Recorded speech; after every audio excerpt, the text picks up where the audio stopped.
Ito po ang panyalam na kakanin na matagal masira mga kawing.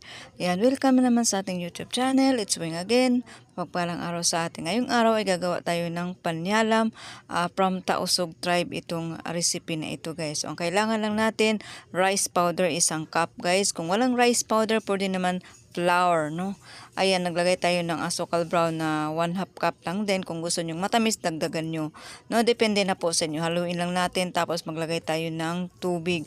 So, hindi na ako naglagay ng mga yung baking powder, no? Ang recipe kasi ito guys, hindi na nilalagyan ng baking powder. So, ayan po, pag medyo tuyo pa, maglagay lang na kayo ng tubig. Then, iset aside natin ito ng 2 hours. Ayan po, ganyan dapat po kalapot niya. And then, after 2 hours mga kawing, iluluto na natin sa ating mantika. Masarap kasi ang panyaram guys dahil matagal itong masira. Kahit abutin ng 1 linggo. Ayan, no, hindi agad-agad masira. So, ayan, sa mahinang apoy, maglagay tayo ng konting-konti lang guys. Ayan, no. Ayan. Dapat po ay bilog po dapat ang pagkalagay niya guys. So, ayun.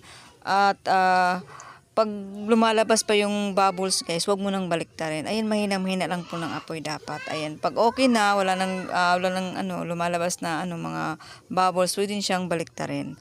Ayan po, medyo perfect yung ating pagkagawa dahil mahina po yung apoy ang ating ginamit ko rito. So ito po ay medyo nalakasan ko mga kawing, kaya yun parang hindi po siya maganda yung pagkabilog. Yun ang guys, pagka medyo malakas ang apoy, hindi siya maganda yung pagkaluto niya.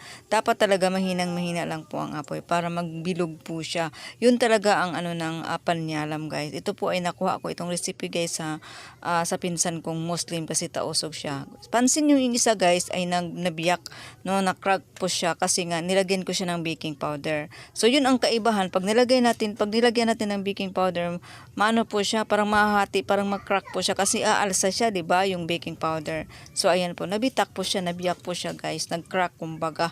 Ayan po.